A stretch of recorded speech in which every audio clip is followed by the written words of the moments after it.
કોઈને રાજી કરવા મેં લખ્યું નથી, કોઈને નારાજ કરવા લખ્યું નથી. મેં તો જે સત્ય છે તે લખ્યું છે. તો સત્ય સત્ય હોતા હે, એની પોતાની એક રાહ છે, ત્યાં ભીડ તો હોતી નથી. ક્યાં વાત. હું ક્યારેય માણસ તો મટી ન જવો જોઈએ. પત્રકાર છું એટલે શું મારે એમ માનવાનું કે ના ના સરકારને ખરાબ લાગશે કે સરકારને સારું લાગશે, સારું કે ખરાબ કોઈને, સરકારને તો છોડો, કોઈને જે પણ લાગે તે. એટલે વીવીઆઈપી પટ્ટાવાળો કહે ને મારી પાસે કોઈ પાણી ન માગે, પણ પોસ્ટ કંઈ હતી નહીં. પણ ખેર ત્યાંથી પછી આવ્યો સંદેશમાં આવ્યો. સંદેશ દૈનિકે મને બહુ જ સારું સ્ટેન્ડ પોસ્ટ બધું જ આપ્યું, અને અમે પણ મારાથી બનતી મહેનત કરીને કામ કર્યું. એનાથી લોકોએ મારી ઓળખ થઈ. હું તો એમાં કાંઈ નથી ભગવાન. મારાથી હજારો પત્રકારો એટલા દિગંતો ભણેલા ગણેલા, પાછા અમે તો રોંઢા સુધી ગયા હતા. ઓલા તો ભણેલા ગણેલા, આટલા સાક્ષરો, જેના કેટલાય બુક ને બધી બહાર પડી છે, જેને વાંચવા લાખો લોકો તૂટી પડે છે, જેને ઇન્સ્ટાગ્રામ ને ફિસ્ટાગ્રામ. હું તો વોટ્સએપથી આગળ વધ્યો નથી. માં ક્યારેય કદરૂપી હોય નહીં. માં હંમેશા મમતાળું જ હોય, કદરૂપી ન હોય. એમાં મેકઅપ કરવાની જરૂર નથી હોતી. માં હોતી હે. મારી આંખોમાં જ્વાળા છે અને મારી આંખોમાં અશ્રુ છે.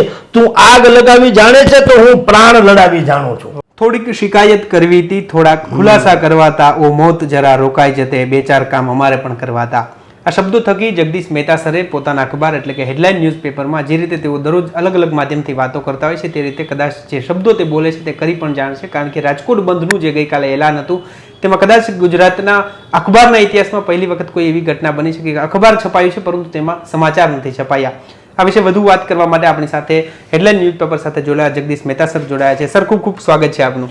સર, જે રીતે આપણે દરરોજ વાત કરતા હોય છે તે રીતે તમે પણ વાત કરી હતી કે આમાં સ્વયંભૂ જોડાવવું જોઈએ, અને આ વાતને કદાચ આપણે રાજકોટવાસી દરેક લોકો જે આ વેદનાને જાણે છે તે નજીકથી જોઈ રહ્યા છે, પરંતુ પહેલી વખત આવી રીતે કોઈ સાહસ કર્યું એમ પણ કહી શકાય.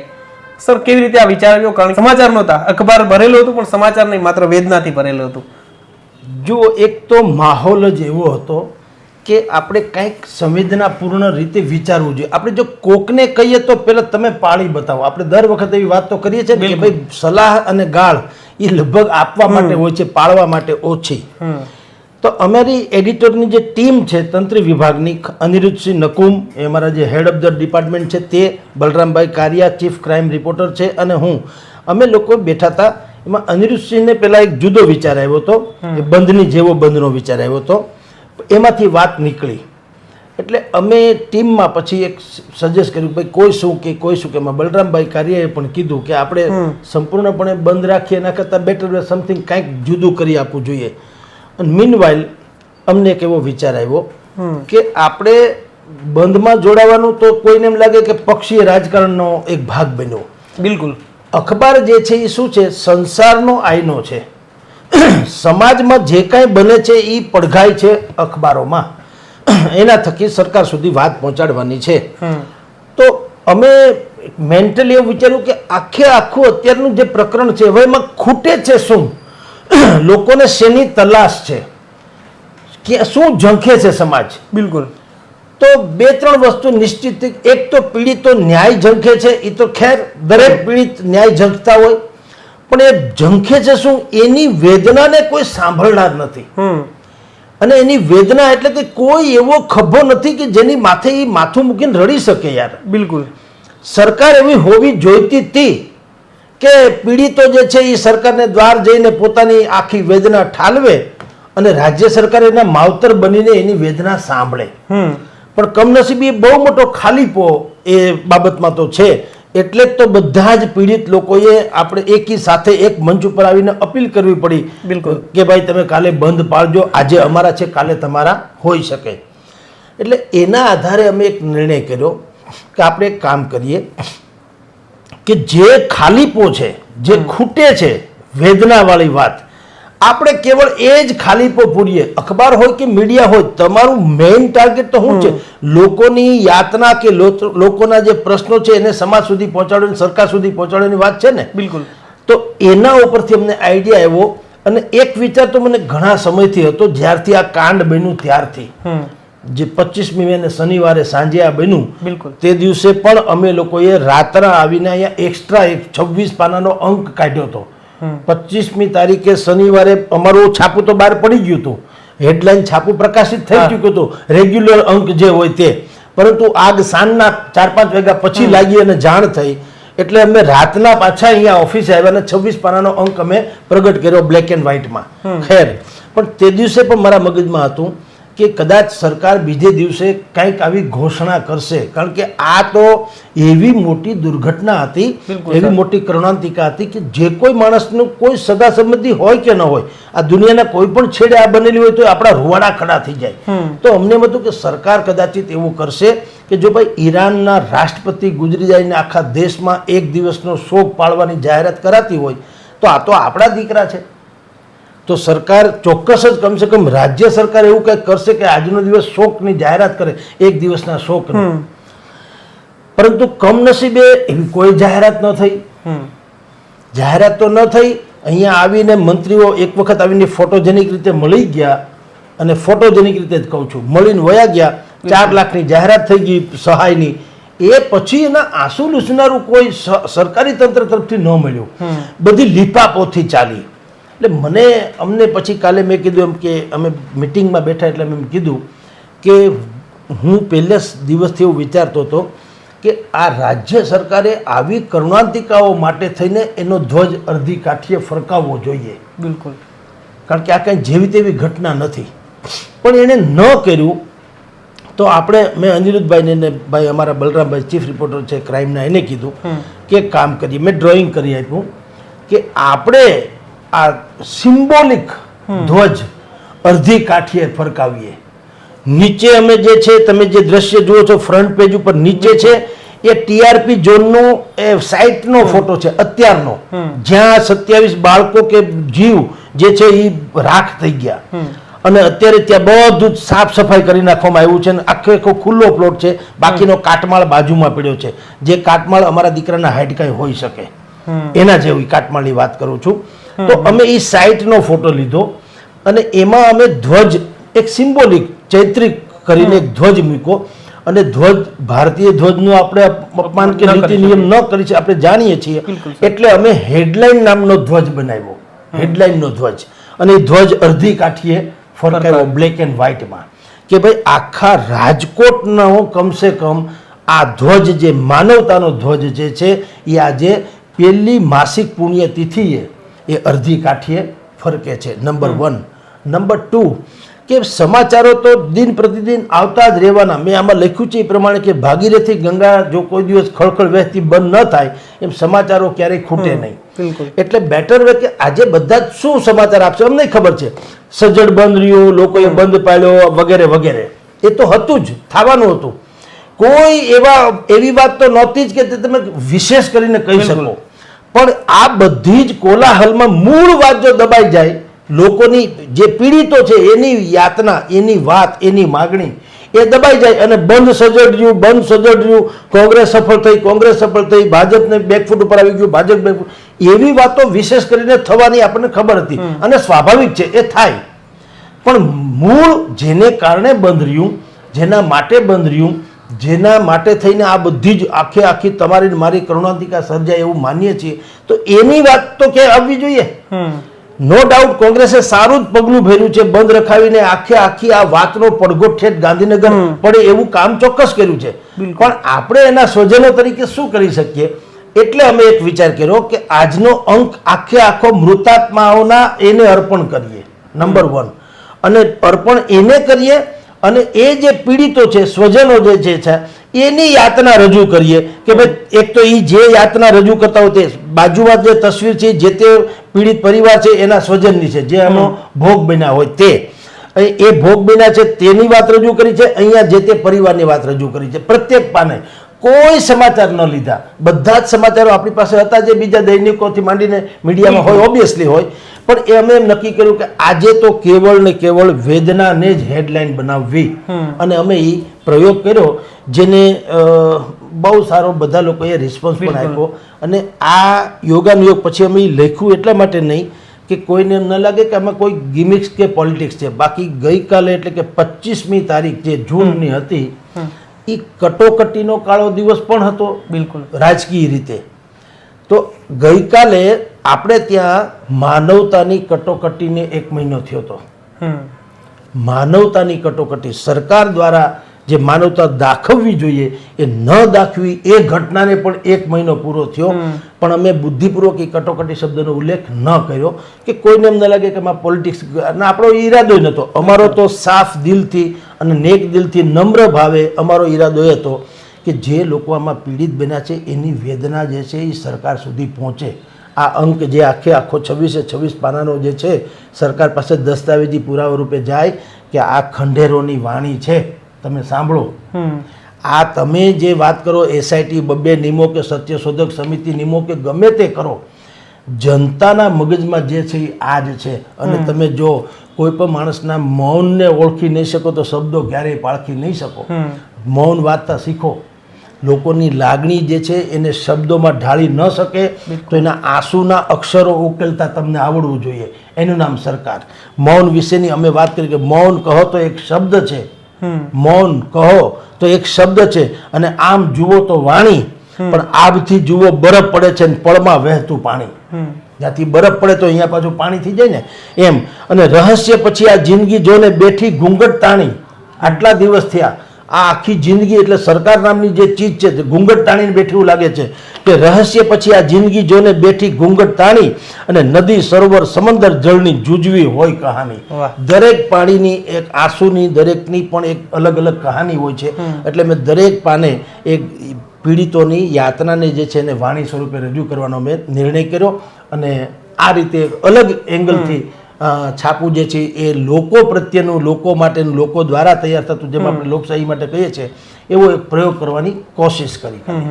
મિત્રો, કદાચ અત્યાર સુધી લોકો કદાચ અજાણ હશે કે જગદીશ મહેતા સરને કદાચ ન્યૂઝ ચેનલમાં જોતા હશે અથવા તો કોઈ ડિજિટલ પ્લેટફોર્મ પર જોતા હશે તો કદાચ એવું થતું હશે કે ભાઈ ઇલેક્ટ્રોનિક્સ મીડિયા સાથે સંકળાયા છે. પરંતુ જગદીશ મહેતા સર વર્ષોથી એટલે કે દાયકાઓથી પ્રિન્ટ મીડિયા એટલે કે ન્યૂઝપેપર સાથે સંકળાયેલા છે. અને એમના હાલમાં તેઓ હેડલાઇન દૈનિક છે તેમની સાથે જોડાયેલા છે. અને એમાં ખાસ કરીને હેડલાઇન નામ છે ને એમનું હેડિંગ જે હોય છે એ પણ એટલું રસપ્રદ હોય છે. સર, જે આ રાજકોટ બંધ રહેવાનું હતું ને આગલા દિવસે જે હેડિંગ હતું કે કાલે રાજકોટ બંધ ન પાળે ચાલુ, આ શબ્દોથી કદાચ એ શબ્દોની ઘણી અસર થઈ હતી રાજકોટના બંધમાં, કારણ કે જે શબ્દો અગાઉથી જ જે તમારા હતા.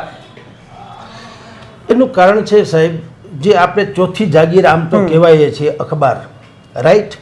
બિલકુલ. તો અત્યારની જે સિચ્યુએશન છે એ શું છે, એ અઘોષિત કટોકટી જેવી વાતો છે કે મોટા ભાગના લોકો જે પ્રજાની કે કોઈ પણ જો સરકાર સારું કામ કરે આપણે અચૂકે એની સારી વાત લખીએ જ છીએ. આપણું કોઈ બાયસ નથી હોતું, હોઈ શકે નહીં. જર્નાલિઝમ એટલે કે એ એક પવિત્ર ચીજ છે, પત્રકારતા. એમાં કોઈ મારો પક્ષાંતર હોય નહીં. પત્રકારનો એક જ પક્ષ હોઈ શકે ને એ છે સત્યનો પક્ષ. બિલકુલ સર. એ છે જનતાનો પક્ષ. તો ગઈકાલે બધા ડિબેટમાંથી માંડીને મેં અનેક જગ્યાએ મેં જોયું હતું કે બધા એમ કહેતા કે ભાઈ હવે આમાં રાજનીતિ આવી ગઈ છે, બંધમાં રાજનીતિ આવી ગઈ છે. કોંગ્રેસે બંધનું એલાન આપ્યું છે એટલે હવે એમ કે ભારતીય જનતા પાર્ટી એમ કહે છે કે ભાઈ ધંધા રોજગાર પડી ભાંગે, સ્કૂલોમાં પરીક્ષાઓનો સમય થાય, અત્યારે છોકરા આવી ગયા છે તેનો સ્કૂલ બગડે છે, આમ તેમ એવી બધી સુફિયાની વાતો ચાલતી હતી. મેં બધું સાંભળ્યું હતું અને અનેક ડિબેટમાં તમે ભાગ લીધો હતો. મેં એમ કીધું કે આપણે બે બાજુ ઢોલકી ન વગાડવી જોઈએ. એક તરફ તમે એમ કહો છો કે શાસક પક્ષ કઈ નાલાયક છે અથવા તો કઈ કામ નથી કરતો, ધારો કે એ કશું જ ન કરે તો નિષ્ક્રિય છે એમ કહીએ, હતોત્સાહ છે એમ કહીએ, બંકરમાં બેસી ગયો એમ કહીએ, લાયક નથી એમ કહીએ છીએ, વિરોધ કરતા આવડતું નથી એમ કહીએ છીએ, વગેરે વગેરે. તો આપણે એની એ રીતે આલોચના કરતા હોઈએ. માની લો કે કોઈ પણ આવા કેસમાંથી માંડીને કોઈ પણ કેસ એક મુદ્દો ઉઠાવે તો વળી આપણે કહીએ છીએ કે અમે રાજનીતિ, તો કરવું શું? અને એટલે અમે એમ કીધું કે કોઈ પક્ષ, કારણ કે આ બંધ જે છે કોંગ્રેસે એને એલાન ભલે કર્યું હોય પણ હું તો એમ માનતો જે આ મૃતાત્માઓ છે ને એનો આ આલાપ છે, એનું જ આહવાન હતું બંધનું. હું એમ માનું છું કે એના જે પીડિત પરિવારો છે જે બજારમાં આવીને એણે પોતે કીધું હતું કે ભાઈ આજે અમારા સ્વજનો અમે ગુમાવ્યા છે. સંભવ છે કે આવીને આવી નિષ્ઠુર જો તંત્રની આખી કામગીરી રહે તો કાલ સવારે કોઈના પણ દીકરા દીકરીથી માંડીને સ્વજનોની હાલત થઈ શકે. એટલે બંધ પાડો એવી એણે અપીલ કરી, કોણે? આ પીડિત લોકોએ. અને એટલે અમે પછી એક શાબ્દિક એમાં ગિમિક્સ કર્યું. ચાલુ અને બંધ શબ્દ આપણે બંધ તો બંધ હોતા હે, પણ ચાલુ શબ્દ ઇન્વર્ટેડ કોમામાં કરવાનો અર્થ એમ છે કે માની લો કે તમે કાંઈ ન રાખો બંધ તો તમે સાવ ચીલા ચાલુ આઈટમ જુઓ, તમારામાં સંવેદના જેવી કોઈ ચીજ નથી. એટલે એક પણ દો કાજ કે ભાઈ કાલે રાજકોટ બંધ એવું હેડિંગ માર્યું, કાલે રાજકોટ બંધ, અને ન પાડે એ ચાલુ. એટલે તમે કંઈ કહી ન શકો તમે ચાલુ છો, નથી પાડ્યું એ હકીકત છે. અને કારણ કે શબ્દો થકી આપણે બિલકુલ, બિલકુલ આપણે શબ્દના સાધકે છીએ અને શબ્દને શસ્ત્ર અને શાસ્ત્ર બે રીતે ઉપયોગ કરવો જોઈએ પત્રકારોએ ખાસ કરીને. તો એટલે અમે આવું એક ગિમિક્સ કે તો ગિમિક્સ અને લોકોને થોડુંક એમ એક લાગી આવે એવી વાત કે ભાઈ તમે નહીં બંધ પાડો તો તમે ચાલુ આઈટમ છો એવું બી લાગે અને આમ ઓપન ચાલુનું ગુજરાતી. તો સવાલ એટલું હતો કે અમે એમ માનતા હતા કે ભાઈ આમાં ભૂલી જાઓ કે તમે કોંગ્રેસે આમાં આહવાન આપ્યું છે, બરાબર. હું તમને એમ કહું કે જ્યારે મુરલી મનોહર જોશીએ ભારતીય જનતા પાર્ટીના દિગ્ગજ નેતા મુરલી મનોહર જોશીએ એણે એક વખત એમ કીધું કે મારે કાશ્મીરમાં જઈને ત્યાં લાલ ચોકમાં તિરંગો ઝંડો ફરકાવવો છે. નરેન્દ્ર મોદી ફરકાવી આવ્યા હતા, એ પછીની વાત કરું છું. તો નરસિંહ રાવની સરકાર હતી, તો સરકારે એમાં કાંઈ વિરોધ ન કર્યો, ઉલટાની બુદ્ધિ વાપરી. એણે કીધું કે બહુ સારી વાત છે, રાષ્ટ્રપ્રેમ આનાથી વિશેષ શું હોઈ શકે, તમે તારે લાલ ચોકમાં જાઓ, ધ્વજ ફરકાવી આવો, હું સુવિધા બધી કરી આપું, એમ કરી અને એણે સ્પેશિયલ હેલિકોપ્ટર્સ, સૈનિકો વગેરે બધું મોકલું, તામજામ થઈને ઓલા ધ્વજ ફરકાવીને આવતા રહ્યા. ચકલું ન ફરકી શક્યું અને કશું જ ન થયું. પણ એમાં બે વાત હતી. એક, જો ના પાડી હોત તો મુરલી મનોહર જોશી કહેત કે સરકાર પણ દેશદ્રોહી થઈ ગઈ વગેરે વગેરે, અથવા તો ભાગલાવાદીઓની સાથે છે, મારે તો ધ્વજ ફરકાવવો છે, તો એનો રાજકીય રીતે મોટા થઈ ગયા હોત અને સરકાર ખૂણામાં આવી ગઈ હોત. પણ એણે બુદ્ધિ વાપરી કે ભાઈ જાઓ, સારી વાત છે, ફરકાવો, શું બધે ફરકાવવો જ જોઈએ, આપણો દેશ છે, આપણું રાજ્ય છે. તો એ વાત પછી છે ને ક્યારેક કોકને જ યાદ છે, બીજા કોઈને યાદ નથી. એમ આ બંધમાં પણ જો ભારતીય જનતા પાર્ટીએ એ જ લચીલાપન અપનાવ્યું હોત નરસિંહ રાવ જેવું, બિલકુલ, કે ભાઈ સારી વાત છે, તમને આ બંધનું સૂજ્યું, અમે શાસક પક્ષ છીએ એટલે બંધનું એલાન આપીએ તો વાજિબ ન લાગે. આવી વાત પ્રેસ કોન્ફરન્સમાં થઈ શકતી હતી. આ તો બુદ્ધિ નથી કે ભાઈ પ્રેસ કોન્ફરન્સ બોલાવીને કહે કે ભાઈ કોંગ્રેસે બંધ આપ્યું છે, અમે એ ભલે વિપક્ષ હોય પણ એ છે તો ભારતના ને, કોઈ પાકિસ્તાનના તો નથી, તો ભલે એણે બંધ આપ્યું, અમે તો શાસક પક્ષ છીએ એટલે બંધનું એલાન આપવું અમારા માટે યોગ્ય નહીં, કારણ કે અમારી સામે તો એને આક્ષેપો છે, માની લ્યો, ભલે એ સાચા ખોટા પછી વાત છે, પણ કમસે કમ એના આક્ષેપો તો અમારી સામે છે જ કે અમે લોકો લચીલાપન અપનાવીએ છીએ વગેરે વગેરે. તો આજે અમારે એમ કે પત્રકારોની સામે સ્પષ્ટતા એ કરવાની કે અમે અમારા લેવલે બધું પ્રમાણે કામ કરીએ છીએ. 15-20 જણા અત્યારે જેલમાં છે, બીજાને કેટલાકને ટ્રાન્સફર કર્યા, કેટલાકને સસ્પેન્ડ કર્યા છે, હજી તપાસ પૂરી નથી થઈ, બીજી સત્યશોધક સમિતિ રચાણી છે, અને અમે તમારે બધા જ પત્રકારોની હાજરીમાં એમ કહે છે કે અમે સૂર્યની સાક્ષીએ અથવા તો ગીતાજી ઉપર આત્મનિર્ભર કે આમાં જરાય કરતાં જરાય અમે ઉણપ આવવા દેશું નહીં, એ અમારા તરફથી વાત છે. તેમ છતાં પછી કહેવું જોઈએ કે આવતીકાલનું બંધ છે એને અમે પણ રાજકોટવાસી તો છીએ ને, અમે ભારતીય જનતા પાર્ટીના ભલે પણ છીએ તો રાજકોટના, આ દીકરા તો આપણા જ ગુજરી ગયા છે, જે કોઈ ઓફ થઈ ગયા છે તો આપણા તો છે જ. તો અમે પણ એ બંધને બિલકુલ સમર્થન આપીશું અને કોઈ જાહેર ફંક્શન કે કોઈ નાટક જેટક કે કોઈ પણ રાજકીય કાર્યક્રમ નહીં કરીએ, બલકે બિલકુલ શોક પાડીશું. આવું જો એને કીધું હોત તો અત્યારે જે બાકીની હવે જે ડિબેટ થઈ રહી છે કે કોંગ્રેસ સર થઈ ગઈ, ભારતીય જનતા પાર્ટી બેકફૂટ થઈ ગઈ, એવું પણ ન થાત. અને બીજું કે જે લોકો સહાનુભૂતિ ઈચ્છે છે, પીડિત લોકો, એને એમ થાત કે કમસે કમ આ બાજુ વળ્યા તો છે એટલીસ્ટ, તો હજી થોડુંક વધારે વળશે. પણ એ પ્રકારની પરિપક્વતા દાખવવામાં ભારતીય જનતા પાર્ટી અમસ્તી આમાં પહેલેથી છેલ્લે સુધી માનવતાથી માંડીને પરિપક્વતા સુધી બધી જ જગ્યાએ એ આમાં બેકફૂટ ઉપર જ રહી છે. એટલે કોંગ્રેસને એમાં સપોર્ટ ઓલું સારું મળી ગયું, એને સહાનુભૂતિ જીતી, લોકોના હૃદયમાં ગરી ગઈ છે અને એણે બંધ પાડીને એવું સાબિત કરી દીધું કે એક પરિપક્વ વિરોધ પક્ષ હોય તો ગાંધીગીરીથી તમે જુઓ, બંધ કરતી વખતે પણ કોઈની દુકાનમાં તોફાન મસ્તી નહીં, કોઈને કાચ ફોડ્યો, કશું જ નહીં, હાથ જોડીને ઊભા રહીએ. જ્યાં સુધી તમારી દુકાનનું શટર તમે બંધ નહીં કરો, અમે હાથ જોડીને અહીંયા તડકે ઊભા રહીશું, કંઈ કરશું નહીં. તો લોકલાજ જેવી પણ ચીજ હોય છે ને કે પાલભાઈ આંબલિયા છે, ભાઈ આપણે જિગ્નેશ મેવાણી છે, શક્તિસિંહ ગોહિલ છે કે પરેશ ધાનાણી છે કે અતુલ રાજાણી છે કે જે કોઈ લોકો છે, હેમાંગ વસાવડા છે, બધા લોકો ઊભા હોય, અડધા પડધા રાજકોટના છે, અડધા આયાતી છે, પણ માણસને શરમ તો નડે આફ્ટર ઓલ કે ભાઈ તડકે ઊભા રહીએ છીએ પણ સારું નહીં, હાથ જોડે છે. એટલે પછી બધાએ બાના કાઢ્યા કે હું તો અગરબત્તી કરવા આવ્યો હતો, કોઈ કે હું સાફ સફાઈ કરવા આવ્યો હતો, એમ કરીને અંતે બધાએ બંધ તો રાખ્યું. તો આ છેલ્લા 30 વર્ષના મારા જાહેર જીવનના, આપણે પત્રકાર હોવાના નથી કહું છું, 30 જીવનના જાહેર જીવનમાં સૌથી બેસ્ટ ગાંધી ચિંધા માર્ગે અને સંપૂર્ણપણે રાજકોટ વાસીઓના હૃદયની અંદર ઘૂસી જાય એ પ્રકારનું કહું તો એવો આ બેસ્ટ બંધ રહ્યો છે. અને આની ભયંકર અસર, કારણ કે મૌનની અસર અમસ્તુ ભયંકર હોય છે. તમે જે વાત શબ્દોથી કહી શકો એના કરતાં તમે તમારું મૌન જાણો એથી વધારે વાત થઈ જતી હોય છે. એટલે એના ગાંધીનગર સુધી પડઘા પડ્યા છે. એટલે શબ્દોની અમારે જે રમત કરવી પડી એ રમત એટલા માટે કે બીજા લોકોને અમે એમ કહી શકીએ કે ભાઈ તમે આમાં જોડાવ, કંઈ ખોટું નથી, તમને પક્ષની લાજ કાઢોમાં. કારણ કે આ તો આપણા દીકરાઓ ઓફ થઈ ગયા છે, આપણા પોતાનો પરિવારની વાતો છે. આમાં કોઈ ભારતીય જનતા પાર્ટી ઓફ થઈ ગઈ, કોંગ્રેસ ઓફ થઈ એવી કોઈ વાત નથી. એટલે અમે આવા શબ્દો પ્રયોજ્યા છે. સર, તમે કીધું 30 વર્ષ એટલે 3 દાયકાથી આ ફિલ્ડ સાથે સંકળાયેલો છે. ત્યારે ઘણી વખત આવી ઘટનાઓ બનતી હોય છે, આપણે લખતા રહીએ, બોલતા રહીએ, તેમ છતાં પણ ક્યારેક ન્યાય ન મળે. આપણે જાણતા હોઈએ કે આ ખોટું છે, આ સાચી જ વસ્તુ છે, ત્યારે ઘણી વખત અંદરનો રૂદ્યો સર રોતો હોય છે, અંદરથી એવું થતું હોય છે કે આ શા માટે આવું થતું હોય છે, આવું હોવા છતાં, ન હોવા છતાં. જો હું તો ઘણી વખત દોસ્ત કહું છું કે માણસ પત્રકાર બને કે કાંઈ પણ બને, તમે જો માણસ મટીને કાંઈ બનો તો સોરી, તો તમારી કોઈ સિદ્ધિની વેલ્યુ નથી. પહેલાં તમે માણસ છો. જો હું ઘણી વખત મને કહે સાહેબ તમે આમાં એમ કે પત્રકાર છો કે બ્રાહ્મણ છો કે ભારતનું નાગરિક છો કે વર્ણાનું છે કે ઢીકણું છે, સવર્ણો છે કે પછાત, હું એને એમ કહું કે 3 કેટેગરી રાખો, એમાં બધું આવી જાય. સૌથી પહેલાં હું માણસ છું, કમસે કમ આકારે તો છીએ, બિલકુલ સ્વભાવે તમે જાણો છે. એક પહેલી વાત તો એ કે અમે માણસ છીએ. નંબર 2, હું કોઈ બ્રાહ્મણ ને વાણિયાને કશું જ નહીં. બીજો નંબર, હું ભારતીય છું, આઈ એમ ઇન્ડિયન્સ. હું ભારતમાંનો દીકરો છું. બ્રાહ્મણ ને વાણિયા ને કપોળ ને ફલાણું એ બધું તો આપણું લૌકિક વાતો છે. અલૌકિક જેવી કોઈ ચીજ હોય છે, આ તો બધી લૌકિક છે.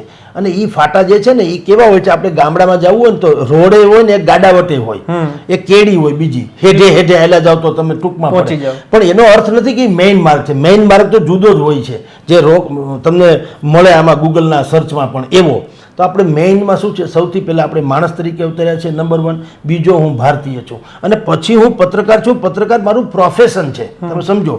પાગલપનમાં ને પ્રોફેશનમાં ફેર. પાગલપન હા નથી, પ્રોફેશન છે ઇન ધ સેન્સ હું ક્યારેય માણસ તો મટી ન જવો જોઈએ.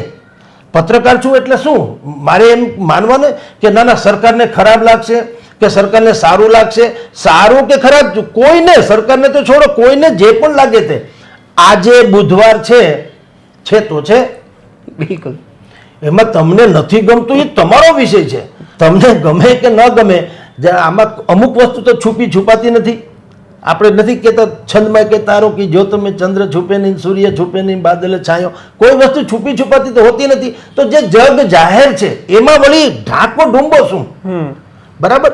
તો અમે એટલે કે આપણે પત્રકાર 30 વર્ષથી છું ને આ જે તમે અમને અત્યારે આપણે જેની વાત કરી રહ્યા છીએ એવું ખાલી હેડલાઇનમાં આવ્યા પછી જ નથી.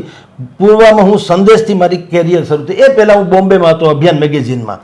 તો અભિયાન મેગેઝિનથી મારી કેરિયર શરૂ થઈ. પણ ત્યાં તો મારી કોઈ બીજી કોઈ પોસ્ટ નથી, કારણ કે હું સાવ શીખાવ હતો ન હતો એમ કહેતો હાલે. કાંતિભટ્ટ શીલાભટ્ટની હારે હતા, એટલે VVIP પટ્ટાવાળો કહે ને, મારી પાસે કોઈ પાણી ન માગે, પણ પોસ્ટ કાંઈ હતી નહીં. પણ ખેર ત્યાંથી પછી આવ્યો સંદેશમાં આવ્યો. સંદેશ દૈનિકે મને બહુ જ સારું સ્ટેન્ડ, પોસ્ટ બધું જ આપ્યું. અને અમે પણ મારાથી બનતી મહેનત કરીને કામ કર્યું. એનાથી લોકોએ મારી ઓળખ થઈ. અને સંદેશમાં 8, 10, 15, 20 વર્ષ મારી નોકરી થઈ. તે પછી મેં બીજા બધા છાપાઓમાં અકીલા, સાંજ સમાચાર, ગુજરાત મિરર, આમ તેમ બધા છાપામાં આવ્યા, લોક સમર્થનને અત્યારે આ હેડલાઇન. હા, પણ મારી એક કોલમ ઓન ધ સ્પોટ નામની, એ કોલમ બધામાં પેરેલલ રહી. નામ પણ એ રહ્યું અને એની ક્વોલિટી પણ એ રહી અને એનું સ્ટાન્ડર્ડ પણ એ રહ્યું. એમાં કોઈએ આજ સુધી ક્યાંય કોઈએ ચેક કરવી નથી પડી, તંત્રીઓએ પણ, કે ભાઈ આ આકરું છે. હું પહેલેથી એમ માનતો આવું છું કે ભાઈ ભગવાને આપણને આ તક આપી નથી, આપણને લાયક નથી. આપણે આને જે કાંઈ પોસ્ટ અત્યારે આપણને મળી છે એટલા બધા તો આપણે કોઈ લાયક છીએ નહીં. પણ ઈશ્વરે માની લો કે આ તક આપી છે, તો શું કામ આપણેથી સારું થાય એટલું ન કરી લઈએ એમ. અને કોઈના રૂસણા આપણે કંઈ જોતું જ નથી. તો માની લો કે કોઈ ભારતીય જનતા પાર્ટી ધારો કે રૂઠી જાય આપણાથી, તો ક્યાં ફરક પડતા હે ભાઈ સાહેબ. આપણે કંઈ જોતું જ નથી, પણ તમે રૂઠી ગયા તો હો ના જો ક્યારેક મનાઈ જશો. કોઈને રાજી કરવા મેં લખ્યું નથી, કોઈને નારાજ કરવા લખ્યું નથી. મેં તો જે સત્ય છે તે લખ્યું છે. તો સત્ય સત્ય હોતા હે, એની પોતાની એક રાહ છે, ત્યાં ભીડ તો હોતી નથી. ક્યાં વાત. એટલે અમે એમાં આખો અલગ, નહીં તો મારાથી હજારો પત્રકાર છે ભાઈ. મને ઘણી વખત આશ્ચર્ય થાય છે જે કાંઈ હું સાંભળું છું, જાણું છું, કે હું તો એમાં કાંઈ નથી ભગવાન. મારાથી હજારો પત્રકારો એટલા દિગંતો ભણેલા ગણેલા, પાછા અમે તો રોંઢા સુધી ગયા હતા, ઓલા તો ભણેલા ગણેલા આટલા સાક્ષરો જેના કેટલાય બુક ને બધી બહાર પડી છે, જેને વાંચવા લાખો લોકો તૂટી પડે છે, જેને ઇન્સ્ટાગ્રામ ને ફિસ્ટાગ્રામ, હું તો વોટ્સએપથી આગળ વધ્યો નથી, પણ આ દુનિયાદારી જેને કહેવાય છે આ બધી ત્યાં સુધી લોકો પહોંચ્યા છે, બરોબર. તો ત્યાં હું ક્યારેક કલ્પના કરું કે આ કાં લોકોનો વધારે પડતો જે પ્રેમ છે એ કંઈક એ ભ્રમણામાં છે કે હું શું થાય એવું લાગે આપણને, પણ વાસ્તવમાં મને એમ લાગ્યું છે કે સારું લખનારાની હારે હરોળમાં તો આપણે આવી શકીએ એમ નથી, કન્ફર્મ છે, પણ હું જે લખું છું કારણ કે એમાં સારપ કરતાં તે સાચક વધુ હોય છે, એટલે સાચું લખનારા જે છે મને લાગે એની કંઈક ઓછપ એવું લાગે, કારણ કે મેં એ પણ જોયું છે સાહેબ કે મેં કેટલીક આઈટમ, ધારો કે કોઈ લેખ લખ્યા છે કે કોઈ ટીવી ડિબેટ્સ કરી છે, એમાં નૈરું સત્ય નીતરતું હોય છે, એ તો તમે ને આપણે બધા જાણીએ, કારણ કે આપણે ગોળ ગોળ વાત કરવા ટેવાયેલા નથી. આપણે કાણાને કદી કાણો ન કહીને કોણો ખોટું લાગે વેણને હળવો રહીને પૂછી લે કેમ ખોયા નેણને, એ વાકાત્રાહી વાત નહીં, ગુજરાતીમાં પૂછી લઈએ શું છે એ ડખો એટલે ખબર પડે.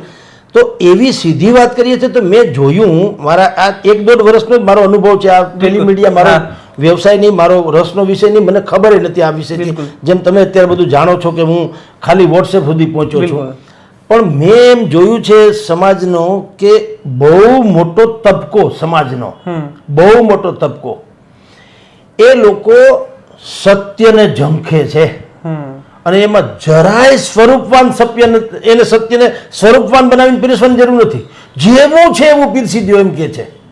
યથાતથ, જેમ માં ક્યારેય કદરૂપી હોય નહીં, માં હંમેશા મમતા અળું જ હોય, કદરૂપી ન હોય, એમાં મેકઅપ કરવાની જરૂર નથી હોતી, માં હોતી હે. એની જેમ સત્ય જે છે એનું પોતીકું એક તાકાત છે, શસ્ત્ર જેવું છે.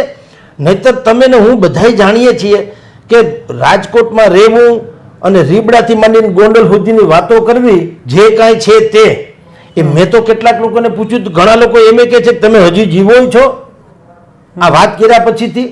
તો પણ મને, અને કોઈએ મને ફોન કરીને નથી ધમકી આપી, નથી કશું કર્યું, નહીતર આ બધી વાતો આપણે બધું જાણીએ છીએ. તો સવાલ એ છે કે આપણે ક્યાં કોઈને પાડી દેવા છે, આપણે લોકોને એક ને એક બે એવી સીધી વાત કરવી છે, અને કેટલીક ભ્રમણાઓ જે પ્રવર્તે છે બજારમાં, એ ભ્રમણાને નાશ કરીને જે સત્ય વાત છે એ આપણે પ્રસ્તુત કરવી છે, ધેટ્સ ઓલ. પણ મેં જોયું છે કે જેટલા લોકોએ મને હવે વોટ્સએપમાં મેસેજ થકી યા તમારા જેવા મિત્રો થકી અમને જાણવા મળે છે કે આટલા લોકો જુએ છે કે સાંભળે છે કે, તો હું માનું છું કે એનું બીજું ગુજરાત એનાથી કંઈ આપણે ફૂલીને ફાળકો નથી થઈ જતા, એ તો ખેર, પણ એનો અર્થ એમ થયો કે સત્યને ઝંખનારો બહુ મોટો વર્ગ છે, અને હજી એ જબરો ખાલીપો છે કે જો કોઈ નૈરું જર્નાલિઝમ આ ટાઈપનું કરે, હજી એ પ્રિન્ટ મીડિયા હોય યા ટેલિમીડિયા હોય, પણ સંપૂર્ણ સનાતન વાત, સત્ય વાત જો રજૂ કરે તો મને લાગે એના માટે બહુ મોટો જે અવકાશ છે. અને એટલે અમે લોકોએ કીધું કે ભાઈ લોકોની સાથે જોડાયેલું હોવું પહેલું જરૂરી છે, આવરણો બીજા જુદા છે, તમારા એજન્ડા ન હોવા જોઈએ, એજન્ડા એક જ હોય, સર્વ ભવંતુ સુખીનો સર્વે સંતુ નિરામયા, બધાનું ભલું થાવ, બધાનું કલ્યાણ થાવ, આપણે એમાં નિમિત્ત બનીએ, બસ ધેટ્સ ઓલ. આપણે કોઈ માઇલસ્ટોન નથી થવું, થઈ શકીએ નહીં, થવું નથી. અમે આઈ એમ સમથિંગ નહીં, અરે ભાઈ તમે ને હું બધા એક જ છીએ, હાલો ભેગા મળીને કંઈક સારું કામ કરીએ, બસ એટલો જ તો આપણી વાતો છે. મેં જોયું હતું કે કટોકટી 75માં જ્યારે ઇન્દિરા ગાંધીએ કટોકટી ટૂંકમાં લાદી, ત્યારે મોટા ભાગના દૈનિકોએ, રાષ્ટ્રીય કક્ષાના, ટાઈમ્સ ઓફ ઇન્ડિયાથી માંડીને જેને કહી શકાય એ ટાઈપના, ધ હિન્દુ હોય, ટાઈમ્સ ઓફ ઇન્ડિયા હોય, અહીંયા જેમ ફૂલછાપ, ગુજરાત સંદેશ, જે કંઈ છાપા હતા, દુનિયાભરના જે મેઇન સ્ટ્રીમના છાપાઓ હતા, એણે શું કરેલું, તંત્ર પહેલે પાને ઉપરથી નીચે સુધી તંત્રલેખની જગ્યા જે હોય 2 કોલમની સીધી નીચે સુધી, એ રાખી એક અક્ષર ન લખ્યો, નીચે ખાલી સહી જે તે તંત્રની, કોરો છોડી દીધો. અને તમારી જાણ ખાતર, જેમ આપણે કહેવાય છે ને કે 100 article, 1 cartoon is equal to 100 article editorial. 100 તંત્રીલેખ બરાબર એક કાર્ટૂન. એક કાર્ટૂન એવું માર્મિક હોય, ખતરનાક, કે એના એ કાર્ટૂન એવડું જ હોય, એની 4 જ લીટી હોય, પણ એ એટલું બધું ખતરનાક હોય કે તમે એ જ વિષય ઉપર 100 તંત્રીલેખ લખો તો પણ ઓછા પડે, એ એક કાર્ટૂન કહી દે. દાખલા તરીકે વિકાસ સબનીસ નામનો એક કાર્ટૂનિસ્ટ હતા, બહુ મોટો કાર્ટૂનિસ્ટ હતા, કદાચ હવે આ દુનિયામાં નહીં હોય, આપણી વચ્ચે વર્ષો પહેલાંની વાત છે, પણ વિકાસ સબનીશ, એનું એક કાર્ટૂન હતું આવી રીતે કે સામે ભોપાલમાં ગેસ કાંડ થયેલો, ગેસ દુર્ઘટના, એક કંપનીમાંથી ઝેરી ગેસ છૂટો અને હજારો લોકો મરી ગયા અને પછી તેના માલિકને ભગાડી મૂકવામાં આવ્યો પરદેશમાં, એ હમણાં ગુજરી ગયો એ પાપી, એ જુદી ઘટના છે. પણ એ ભોપાલ ગેસ દુર્ઘટનાથી બહુ ખતરનાક ઘટના બનેલી. પછી સરકારે તો બધી જગ્યાએ આમ જ હોય, કાગડા કાશ્મીરમાં જાવ તો એ કાળા જ હોય, ત્યાં ધોળા ન હોય. એટલે સરકારો પહેલાંય આવી હતી, અત્યારે આવી છે. એટલે એ તે દિવસે પણ સરકારે જે તે કંપનીના માલિકોને બચાવ્યા, એટલું જ નહીં, આંકડાઓ છુપાવ્યા મૃતક જનના, અને સહાયમાં કંઈ ઠેકાણું નહીં, થોડોક હો આપો છે અત્યારે બધું કર્યું, બાકી બધું ઢાકો ડુંબો કરી દીધો. તો વિકાસ સબનીશ નામનો કાર્ટૂનિસ્ટ હતા, એણે કાર્ટૂન બનાવેલું. અને કાર્ટૂન શું બનાવેલું? 2 ભાગમાં. ભાગ નંબર 1, એમાં એક નેતાને, જે તે સમયના વડાપ્રધાન હોય તેને, એને અથવા તો મધ્યપ્રદેશના મુખ્યમંત્રી હોય તેને, એને સંબોધન કરતા બતાવ્યા, ખાલી એકલા પોઝ, એક જ મંત્રી કંઈક બોલતા હોય એવું. અને શું બોલે છે કે અને ભાઈઓ હવે એમ કે આપણે આ કંપનીને તાળા મારવાનું નક્કી કરી દીધું છે, એટલે હવે કોઈ દી ગેસનો કંઈ પ્રોબ્લેમ જ ન થાય એમ. હવે આ કંપનીને અમે સદંતર તાળા મારવાનો અમે નિર્ણય સરકારે કર્યો છે એમ. આ પહેલું પોસ્ટ છે. બીજું એનો ભાગ છે કાર્ટૂનનો. ત્યાં શ્રોતાજન જે બેઠા છે ને એ કોણ હતા ખબર છે? બધા જ પાળિયા. એક આईना था सो टूट गया, अब खुद से अगर शर्माओ तो क्या, जब देखने वाला कोई नहीं, जल जाओ तो क्या, बुझ जाओ તો क्या. સામે કોઈ નતું, ખાલી પાળિયા હતા. હવે સરકારની, ટૂંકમાં સરકારનું કામગીરી કેવી હોય છે, બધું ખતમ થઈ ગયા પછી તમે કરો એનો અર્થે શું? હવે એ એક કાર્ટૂન જે છે એ 100 તંત્રી લેખ બરાબર ગણાય. એવી રીતે કટોકટી સમયે બધાએ કોરા તંત્રી લેખ મૂકી દીધેલા ફ્રન્ટ પેજ ઉપર, કશું જ નથી લખવું એમ. 54 કે 57 સંપાદકો તો એવા હતા કે ઘોડી વળી ગયા હતા, આપણી ભાષામાં કહેતો. સરકારને કે ભાઈ તમે કયો, તમારે કુકડે હવાર. પણ બીજા કેટલાક હતા, એણે કીધું કે ના, અમારે લડવું છે, તમે આ માનવ અધિકારનો ભંગ કરો છો, બધી જે અસ્મિતા જે છે, અમારી બોલવાની અભિવ્યક્તિની સ્વતંત્રતા છે, એ તમે તો છીનવી લીધી છે, એ ચલાવી ન લેવાય. કટોકટી એક નિર્ણય ચોક્કસ છે, પણ એ ચલાવી શકાય નહીં. એટલે બધાએ કોરા મૂક્યા કે કાંઈ પણ અમારે બોલવું નથી. અને એમાં જે શબ્દો જે હોવા જોઈએ એ શું હતા? કોરા હતા છતાં શું હતો એમ. તો હું એની એક શાબ્દિક વાત તમને કરવા માંગુ છું કે હું મૌન રહીને એક એક અનાહત નાદ ગજવી જાણું છું. હું મૌન રહીને એક એક અનાહત નાદ ગજવી જાણું છું. ભર નિંદ્રામાં પણ સૂતેલો સંસાર જગાવી જાણું છું. અને કોઈ ધર્મ નથી, કોઈ કર્મ નથી, કોઈ જ્ઞાન નથી, અજ્ઞાન નથી. કોઈ ધર્મ નથી, કોઈ કર્મ નથી, કોઈ જ્ઞાન નથી, અજ્ઞાન નથી. તું બુદ્ધિ છોડી બેસ તો હું સૌ ભેદ બતાવી જાણું. અને તારી આંખોમાં જ્વાળા છે. આ વાત તો અહીંયા લાગુ પડે છે રાજકોટની આપણી ટીઆરપી ઝોનમાં, કે તારી આંખોમાં જ્વાળા છે, મારી આંખોમાં અશ્રુ છે. તારી આંખોમાં જ્વાળા છે અને મારી આંખોમાં અશ્રુ છે. તું આગ લગાવી જાણે છે તો હું પ્રાણ લડાવી જાણું છું. એટલે અમે કાલે નક્કી કર્યું કે ભાઈ બીજા બધા જેની ભેર તાણે કે દરેક માણસ પોતાનાથી બનતું બધું કરે. ભારતીય જનતા પાર્ટી કોંગ્રેસ ઉપર આક્ષેપ કરે, કોંગ્રેસ વાળા ભાજપ ઉપર કદાચ આક્ષેપ કરે. હાલાકી એને નથી કર્યો આક્ષેપ, એને તો કીધું કે આની મંથર ગતિએ જે તપાસ ચાલે છે તમે શીઘ્ર ગતિએ કરો અને ન્યાય આપો અને કરોડો રૂપિયા આપો, 4 લાખ રૂપિયા નહીં. બધી સારી વાત હતી. પણ મેં કીધું આપણે કશું જ નથી કરવું. એટલે અમે લોકો કીધું કે આજે કોઈ સમાચાર નથી લખવા, એક પણ નહીં. કહે છે કે કોઈ કવિતા ન લખશો લાંબી, લખજો માત્ર એટલું કે લાશ પડી છે, અહીં કોઈના લાડક વાયા નહીં, આટલું જ લખો, એમાં બધું આવી જાય. એટલે અમે કીધું કે કેવળ ને કેવળ જે મૃતાત્માઓ છે, એક તો એની તસવીર સાથે નીચે અમે એને લગતા કોટ્સ મેં લખી આપ્યા કે એ મૃતાત્મા જાણે બોલતા હોય. એમ લખ્યું છે, ધારો કે અમે તો રમત રમવા માટે થઈને ત્યાં ગયા હતા ઝોનમાં, જિંદગીમાં રમત જરૂરી છે એમ માનીને અમે આ ઝોનમાં ગયા હતા. ખબર નથી કે અમારી જિંદગી સાથે પણ મેલી રમત થઈ જશે. આ પ્રકારના કોટ મેં જે છે એ મૃતાત્માઓની નીચે લખ્યા. અને આ પરિવારોના અમારા ટીમ જે પંકજસિંહ જાડેજા છે, મયુર ત્રિવેદી છે, કેયુર ત્રિવેદી છે, બલરામભાઈ જે છે, એ બધા લોકોએ ફિલ્ડમાં ફરી અને બધા જ લોકોના મંતવ્યો લઈ આવ્યા કે ભાઈ પરિવારજનો શું કહે છે. તો આમ અમે આશીષ જરિયા સહિતના બધા અમારા અર્ચનાબેન દવે છે, બધાએ જે તે પરિવારોને ફોન કર્યા કે ભાઈ 2 પ્રશ્ન કોમન. એક, જે જનાર છે એનો ખાલીપો તમને કઈ રીતે અત્યારે ખટકે છે? કારણ કે આમ જવું એ જુદી ઘટના છે. ધારો કે 5-6 વર્ષની દીકરી કે દીકરો ઓફ થઈ ગયો હોય તો એની તો આવકવાળી વાત તો કોઈ છે નહીં, દાખલા તરીકે કે એ કમાય છે ને અમે ખાઈ શકીએ એવી કોઈ વાત નથી, પણ એના વગરનું જે સૂનું આંગણું છે એ જે ખતરનાક ઘટના છે એના વિશે એને પેલા વાત તમે કહો કે શું લાગે છે ઈ. કારણ કે એ કોઈ કિંમતે તમે એ હરીભરું તો કરી શકો એમ છે નહીં. 4 લાખ 4 કરોડ આપો તો પણ એ તો વાત ખતમ થઈ ગઈ છે, બાગમાંથી ફૂલ છૂટાઈ ગયું પછી વાત પૂરી થઈ ગઈ ને. એટલે એક તો એ વાત અને બીજું સરકાર પાસેથી તમે શું અપેક્ષા રાખો છો, ધેટ્સ ઓલ. આ બે જ વાત કરો અને બાકી મૃતક વિશે મેં લખી આપ્યું કે જે કાંઈ છે તે એમ. આમ કરીને અમે એક મૃતાત્માને આત્માને આ અર્પણ કર્યો અંક અને કેવળ ને કેવળ વેદનાને જ અમારી હેડલાઇન બનાવી. આ પ્રકારનો અમે એક આયામ નક્કી કર્યો છે.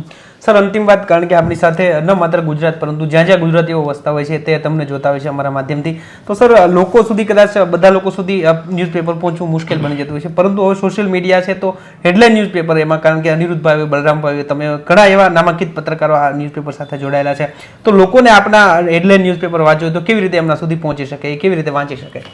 હાલ તો જ્યાં સુધી હું જાણું છું ત્યાં સુધી, કારણ કે સોશિયલ મીડિયાનો હું બહુ માણસ નથી, મને ખબર નથી, પણ અમે લોકો શું કરીએ છીએ અમારા બધા ગ્રુપમાં, મારી પાસે પણ કેટલાય ગ્રુપ છે, ધારો કે એ બધાએ કીધું છે અમારા ગ્રુપમાં મૂકજો, એવા મારી પાસે 20-30 ગ્રુપ છે, એમાં મારા દરેક પત્રકારો જે છે એના જે કોમન કેટલાક ગ્રુપ છે, પત્રકારોના ગ્રુપ છે, આપણે બધા જાણીએ છીએ રાજકોટ સૌરાષ્ટ્રભરના, એ બધા ગ્રુપમાં અમે વોટ્સએપમાં મૂકી દઈએ છીએ છાપું અમારું, અને હા ઈ પેપર અમને મૂકી છે, અને એને કારણે જ અમને બધા રિસ્પોન્સ બધો મળે છે, લોકોને મળી જાય છે વાયા મીડિયા અલગ અલગ પ્રકારના.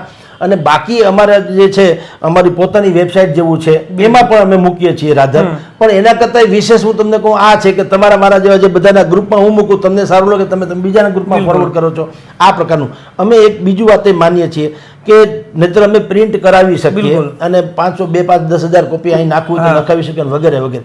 પણ હવે જે નવી જનરેશન જે છે એને હવે એક તો આ જે મોબાઈલ છે એને ફાવે ત્યાં લઈ જઈ શકે અને વાંચી શકે આરામથી, બરાબર, એની ઈચ્છા પડે ત્યારે.